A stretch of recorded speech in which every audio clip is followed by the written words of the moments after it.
Most of the webinars and presentations and stuff that we learning and development folks go to deal with the learning part.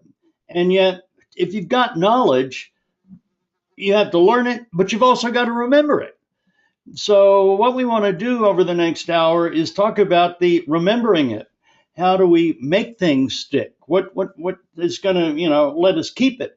You're probably aware most of the content that people learn in workshops is forgotten before they have an opportunity to apply it. Now, the topics that we'll cover roughly, there's no grand theory here, this is just a whole bunch of suggestions, are that making learning stick can be improved by employing pull learning, by avoiding some of the things we do in schooling, by paying attention to the learning curve. We'll look at the rule of threes. We'll see what champion memory people use to remember things. We'll talk about mnemonics, the outboard brain, i.e., if it's on the internet, do I really have to know it, or do I just have to know where it is? Talk about learning with peers, some tips and tricks, and how to set up a learning environment. Now, at the suggestion of Brendan Carter at the Learning Hook in Australia, I'm going to tell you one lie when we go through this. So see if you can pick that up. And I'll also alert you that some of the things we deal with are going to be quite controversial. Ellen Langer, a professor at Harvard, did a study where she gave a paper to one class of students and said, read this, it's going to be a test. And she went to the other side of campus and said, read this, there's going to be a test. By the way, this is very controversial material. The people who were told it was controversial material scored better on the test.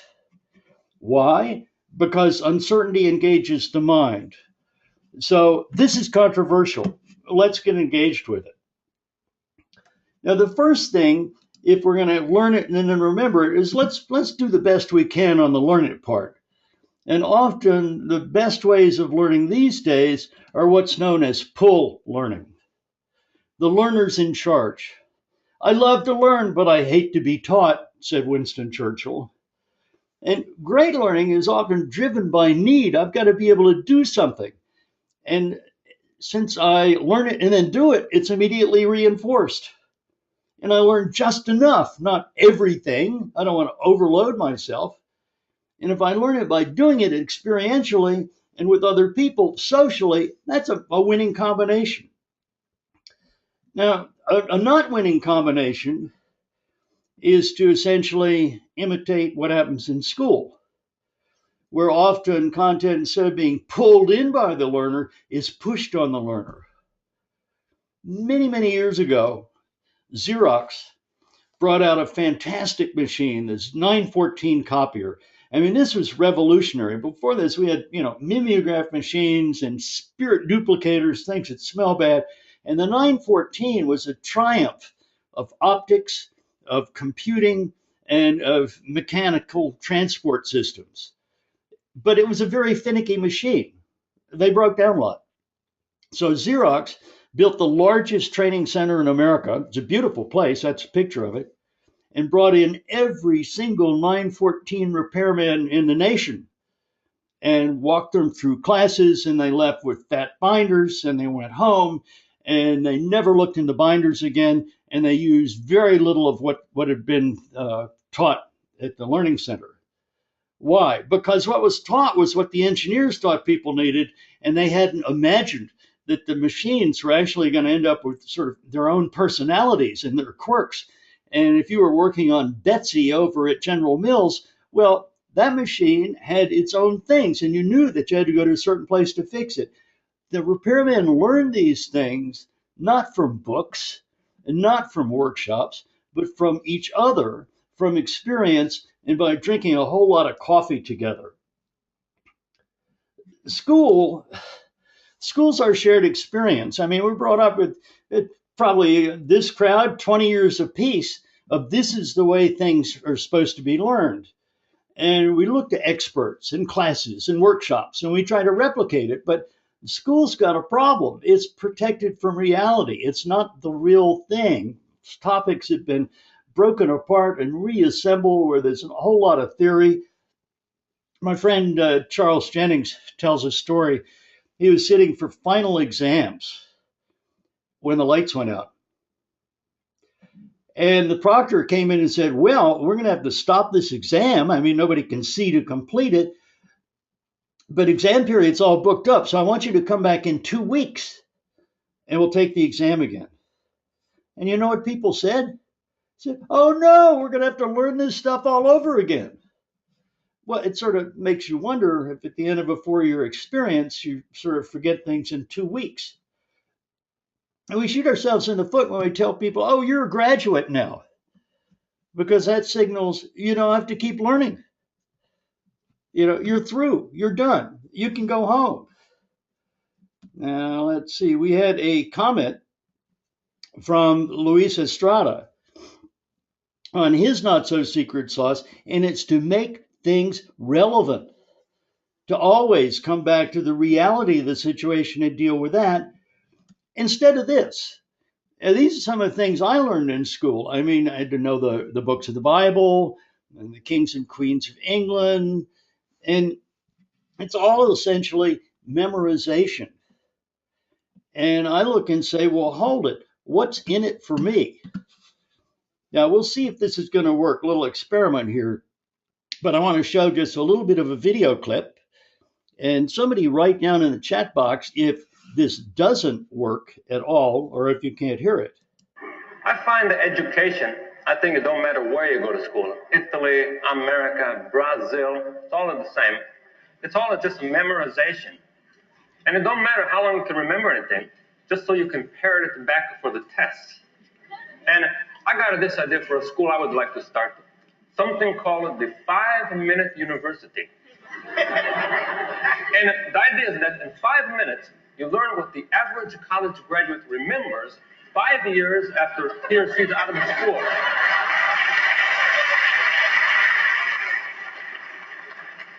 Would the cost of like $20? That might seem like a lot of money, $20 just for 5 minutes. But that's for like a tuition, capping and gown, the rental, graduation picture, snacks, everything included. Like in college, you have to take a foreign language. Well, at the 5-minute university, you can have your choice. Any language you want, you can take it. Say if you want to take Spanish, what I teach you is, ¿Cómo está usted? That means, how are you? And the answer is, muy bien, means very well. And believe me, if you took 2 years of college Spanish, 5 years after you're out of school, ¿Cómo está usted? Muy bien, about all you're going to remember. Isn't it the truth? I mean, I try to remember back to college and think, whoa, what was that? Let me play the end of this one for us. Open up a little law school. You got another minute? Well, Don Novello playing Guido Sarducci. I interviewed him for my book on informal learning, and folks, he is really like that. Now I want to hop directly into the memory thing, because that's what we're about. How do we make learning stick? How do we remember things? This is Hermann Ebbinghaus, who in the 1880s memorized nonsense strings of letters where he could test his memory. And he found that memory decays exponentially. You learn something in a workshop, and after an hour, half of it's gone. After a day, another 10%. After a month, another 14%. Unless it's reinforced. So if you learn something, then you use it, neurons that fire together, wire together. They stick in your head. Whereas if you learn something way in advance and then you don't learn it, don't reinforce it, well, it's going to be gone when you come back. So always keep in mind that you're battling the forgetting curve of Ebbinghaus, and look for immediate reinforcement if you want things to stick. Now, I've forgotten a lot of business school too, not just undergraduate. And one thing I do remember from business school was a professor who, as a joke, said, there are always three things. For him, this was the rule of threes. And actually, it's a pretty powerful rule.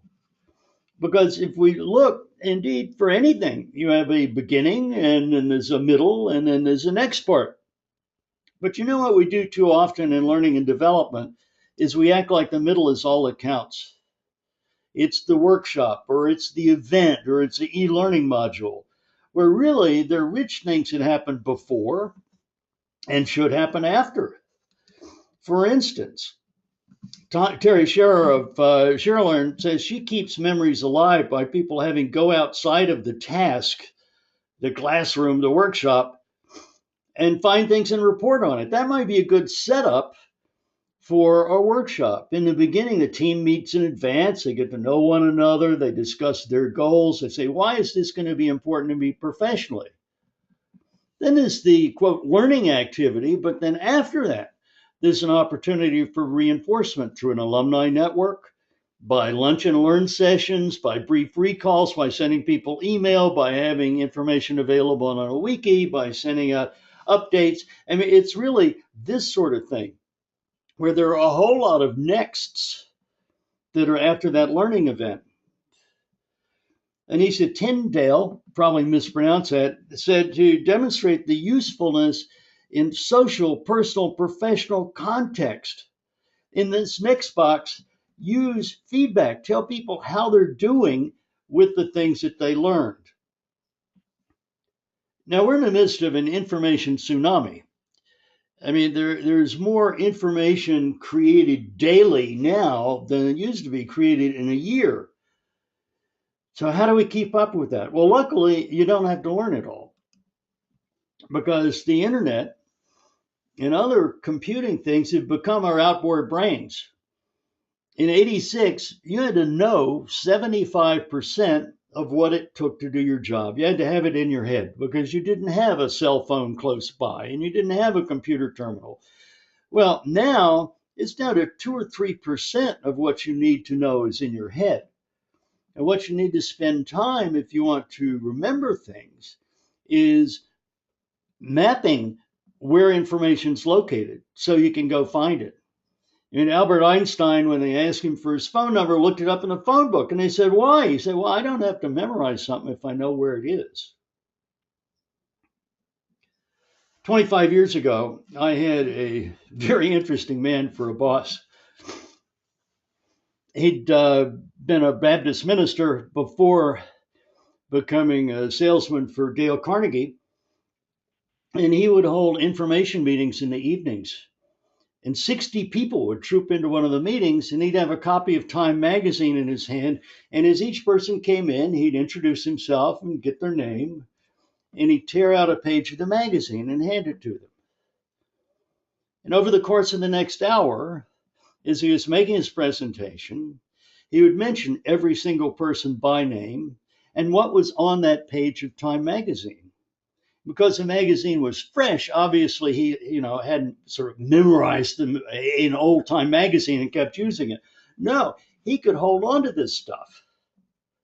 And we'll take a look at how he did it. Some people have phenomenal memories, but all of us can have phenomenal memories. Some folks have memorized the value of pi to thousands of places. And in fact, the champion, it takes him 11 hours to go through 3.1415 through, on and on and on and on and on. Well, I'm not encouraging anyone to do this, but I do know a lot of it's within the realm of possibility. Now, you could remember this, the first part at least, with a mnemonic. Mnemonic, something that makes something easy to remember. And the mnemonic, now I need a drink, alcoholic, of course, after the heavy lectures involving quantum mechanics. Well, if you look at the number of letters in each of these words, you see 3, 1, 4, 1, 5. Well, that's the value of pi. Another mnemonic, Roy G. Biv, red, orange, yellow, green, blue, indigo, violet. Or homes. Homes are the Great Lakes. And these go on and on and on. So my very educated mother just served us nachos. Helps you remember the order of the planets. Some of these are sort of crazy when you get into them. Bloom's taxonomy for us learning folks: keep calm at all sporting events is to remind you that knowledge, comprehension, application, analysis, synthesis, evaluation are what's key. Hey, Jay, Which, this is Jamaica. Just quickly, there's a comment that maybe your slides got pushed to the left a little bit. People aren't seeing them all. So I oh, don't know if you could move the screen over uh, slightly. I'm not sure. okay, I think okay. just a comment, wanted to make sure everyone could see them. So Yeah, absolutely. Well, folks, if you can't see them, write it down and we will figure out what's going on. I think maybe I moved my cursor to another part of the screen and it somehow grabbed the wrong thing. Now, when I mentioned people's comments, like Richard Butler suggested using mnemonics to make learning stick, he brought up the Addy model or tying things to famous dates. Well, these are people like you who sent in these suggestions, and each of them will be winning a copy of a book. And in fact, at the end of this, I'll be writing folks and offering them a choice of books. They happen to be my current favorites. Uh, Mnemonics have their limitations. I mean, you can see you memorize 6 things, 10 things, whatever. If you really want to get into heavy duty, remembering hundreds of things, remembering things quickly, and not having to deal with tricky little phrases, well, then you're going to do what the experts do. And the experts, one of whom now is Joshua Foer, have some very specific techniques that can make any of us look like geniuses. Joshua is a reporter for Discover magazine, and he was on assignment, and he happened to notice that next door was the National Memory Championships. So he took a look at this and he started talking with the experts. And lo and behold, he became an expert. And the people who go to these conferences and compete on memory are phenomenal. You can give them a nonsense poem, they read it once and they can repeat it back to you, even if it's thousands of words. They take 2 decks of cards, shuffle them together, and then flip through them: 8 of hearts, 9 of diamonds, queen of spades, and then repeat back each of those 104 cards in order because they've memorized them as they've come along. Well, Joshua looks at this, and lo and behold, next year he becomes the U.S. National Memory Champion. In fact, that's his title right now. Well, how on earth did just a reporter do this? He did it using something called a memory palace. Now, this one goes back to about 500 BC. And Simonides of Chios was at an elaborate dinner party with hundreds of people. And couriers called him outside to receive a message. And the roof of the temple that they were dining in fell in, and it crushed the guests. They couldn't be identified. And people were distraught because they couldn't identify relatives. They didn't know who'd been lost. It was horrific. And Simonides said, well, hold it. By the door, there was a big table, and Dmitri was seated there, and Adriana was to his left, and Merlina was to his right. And he was able, by mentally walking back through the rooms of the temple where they were meeting, name everybody who was there and where they were. And he realized that he'd fallen on a technique of memorizing things. Now, when I was reading the book, I followed Joshua's advice and I thought of using my own house as a memory palace. And there were certain objects that I wanted to remember. So in the hallway, I had things that were moving that I wanted to remember. You remember action better than nouns. And I was able to memorize a list of 20 things and recall them in order very easily. So this is available for mastering any complex subject. You have to do some work up front, sort of constructing your mental palace. But then you have a powerful technique. However, at the end of the book, Joshua's out celebrating with friends, and when he gets home, he takes the subway home, and he realizes, oh, phooey, he drove his car, and he'd forgotten that. So there's a difference between memorizing lists of things using a system and the practical aspects of memory. Now let me go from memorizing a lot to memorizing a little. And this is an experiment from a Stanford professor. Come on up. B.J. Fogg. And you can take part in this. It's online. It's available. If you Google B.J., you'll be able to find it. He says, start by changing small things, not big things. There's a program called Tiny Habits. And when I took part, I took 3 things and I sent it into an automated thing on BJ's website. Well, what I want to be able to do, I want to remember to meditate.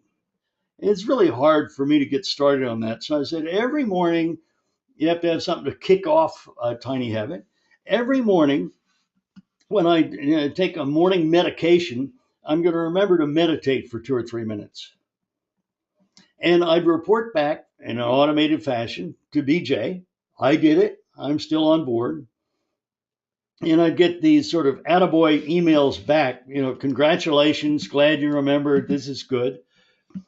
And by a week, those habits had become ingrained. So I missed it if I wasn't doing my morning meditation. A real tough one for me was when I walk through a door, I want to smile. It makes me happier, makes people on the other end of the deal happier. And I found that I was able to do that as well. And from these tiny habits, you can build up larger habits and routines and remember all kinds of things. A little bit of theory.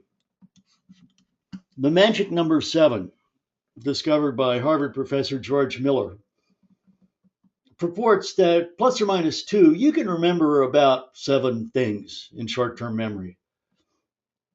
And that's it. But you can remember sets of things. So I could remember 7 sets of 7 things. And I could also jam a lot of stuff into one of those 7. If I wanted to remember the number 194, 420, 012, 013, and make that one of the 7 things, well, it'd be tough if it was just a number. But since it's 1944, 2001, 2013, I can remember my birthday, the date of 2001, and today's year. So I can actually remember a whole lot more than 7 things. I'm going to jump into just stuff that works. Highlighters. Doesn't work for everybody, but boy, it works for me. Before I got into my current interest, I worked with banks a lot and helped 1 million bankers learn to make better decisions, and I gave each of them a highlighter. Partly to reinforce what they learned, you have to go back over the words, you have to sort of consider, what am I going to highlight? But I was a training vendor, and it was useful to have all those materials essentially destroyed with a highlighter, and people couldn't reuse them. So it was a dual thing. Keep a journal. A journal requires that you reflect on things and that you reinforce what you remember and that you connect it to other things. Doodling. Doodling's not for everybody, but Bob Lutz, who was the genius behind rejuvenating Chrysler, and then went on to General Motors to be their car guy, he's an inveterate doodler. And he says that if he looks at the doodle from a meeting 20 years ago, he'll often remember the content of the meeting. He'll remember who was at the meeting. It's phenomenal how one little hook like that can sort of trigger lots of other memories. You'll find that actions are more memorable than names. We're sight mammals. We like to, be excited by things in our visual field. If you meet someone and you're told, "Oh, this is a baker," you're probably going to remember next time you meet the person, this is a baker. But if you meet somebody whose name is Baker, you're less likely to hold on to it. Other stuff that works: spaced repetition. Uh, it's incredible, but some people, often senior managers, confuse learning and sort of exposure. You think, oh well, let's just jam everything in there, which leads to cognitive overload, lack of understanding. People don't know what's going on. Much better to have small bites, to go over things more than once, to dole it out over days rather than jam everything into a session. Gurav Girl suggests using stories, mementos, being present and mindful, involving others.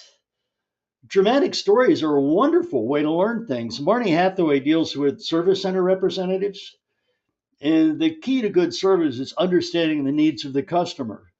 So she takes situations and has people say, well, what's the story here?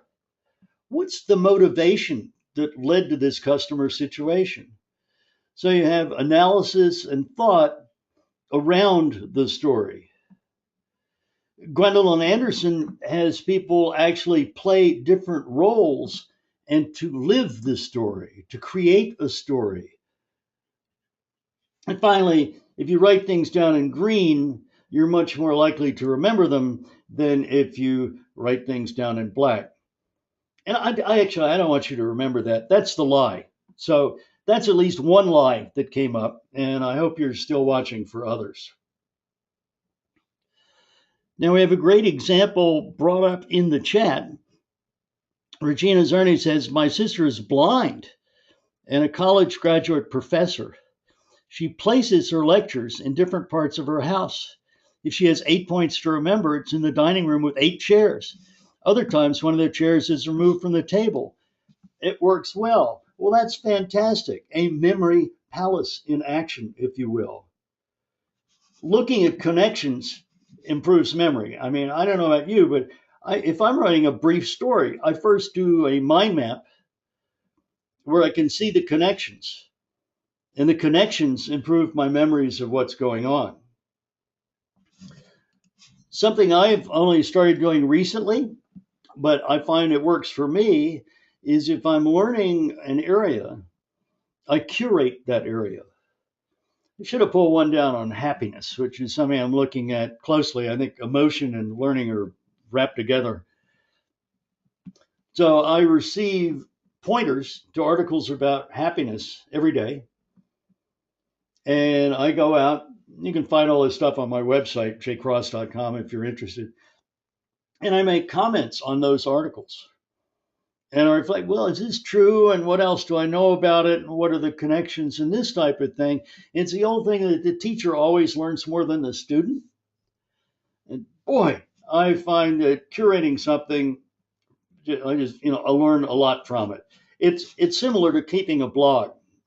I've been blogging since most of the bloggers knew each other. I mean, there were only like 300 of us in 1999. And if I blog something, I'm about 3 times more likely to remember the content than if I just read it and let it pass by. I was in Canada 6 or 7 years ago. I was walking down the street in Ottawa, and I saw a newspaper headline that those damn politicians had done it again. They promised there was going to be 1 computer per child, and they didn't have the money, so they said it's going to be 1 computer for every 2 children. Well, they were sad about this. I thought, that's great. Because if you put 2 kids at 1 computer, they each learn a whole lot more than if you had 1 person per computer. They collaborate. We learn more if we're just in the presence of others. They help each other solve problems. It makes it more exciting. So you should always have several people per computer. And I think this applies to adults as much as it does to children. There was a book that came out, must be 20 years now, by Judith Harris. And it said that we really don't understand the way that children learn things. We think that so much is shaped by the parents. Well, parents, I've got some bad news. Depending on the way you look at the world, uh, kids learn a lot more from their friends than they do from you because they identify with their peers, with other kids, and they don't identify with adults. I mean, uh, it's a different story essentially. And I suggest that that's one reason that we have problems in the corporate workspace. I don't think people identify with trainers and managers as much as they do with each other. And the grapevine can be a more important way to learn than the official message. I was giving a talk at Hewlett Packard back in the days when Carly Fiorina was a boss, and it was actually a webinar, and I was talking about what I call the workscape, and the workscape is the learning environment. I mean, it's on the job, and I was saying that conversations are the stem cells of learning and oh so important. And they said, well, what can we do about that? And so I'm looking at this forest of cubicles, and because we're close to the seat of power, they're tiny cubicles. You couldn't get two people in one of these things. Rip those suckers out and put in leather sofas, put in espresso machines, put in rolling whiteboards, and then you'll get collaboration. People will talk with one another. It happens naturally. It's what we do. I also advocate something I call the Corporate Mistakes Museum. List the 10 worst screw ups in your corporation's history so you don't repeat them. And so far, nobody has taken me up on this, and they continue repeating their mistakes. Brain Rules. This is a book by John Medina. John's a neuroscientist, an instructor, an author. His rules, his brain rules, are phenomenal. They all have to do with learning.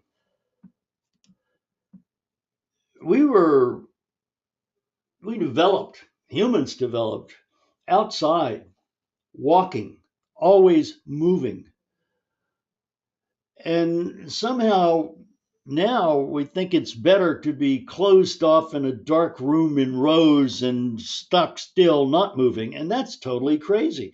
If you read Brain Rules, all of a sudden you recognize, hold it, it's the position people are in, and having strength and things like this that are very important. One thing is that we are sight mammals. We are visual people. Murray Richardson suggests that using visual cues, charts, graphics, pictures, putting them in an accessible place, cover the walls with things that you want people to learn, it's all going to work out a lot better. There's an exception to the magic number 7 that I mentioned. And it was discovered in the 20s in Berlin by a student named, of all things, Bluma Zygarnik. Now, Bluma was a psychology student under Kurt Lewin, and she knew about the rule of 7, and yet she went to a coffee shop and she saw a waiter take orders for 40 different students. And some wanted whipped cream, some wanted cookies, some wanted sugar in their coffee, just all of them different. He didn't write it down. He retained 40 orders in his head, which is theoretically impossible. So Professor Lewin said, study this and figure out what's going on. And she found that the 7 things are if there's been closure on those things. But if there hasn't been closure and something's hanging on, the order hasn't been paid yet, you can remember 50 things short term. As soon as the waiter was paid for each order, he forgot them. So, how might we take this lack of closure keeps things in memory? How can we use that in learning? And I think that if somebody is giving an hour-long talk, they shouldn't end up with, sort of here's the conclusion and why civilization works that way and the answer and the big theorem and it's all over. And then the bell rings. No, they should time it so they say, and the most important thing about this, and then the bell rings.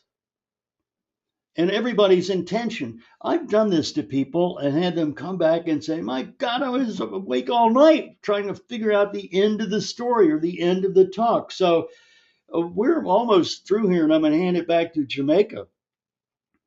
But I'll tell you, the most important parts about memory are, well, we're out of time. So there's more about, sort of me and what I'm up to and documentation on these topics in my website.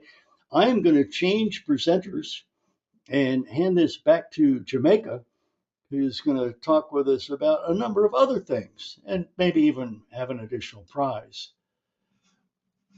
Oh. Excellent. Thank you so much, Jay. That was a lot to think about, a lot to take in. It was very exciting. So let me see if I can share my screen here with everyone. Just one moment.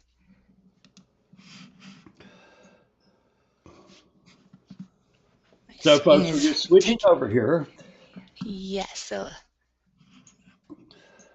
all right. So hopefully you can just visually just let me know, Jay, if you are now seeing my screen. Jamaica, I see it. Excellent. So hopefully everyone else is as well.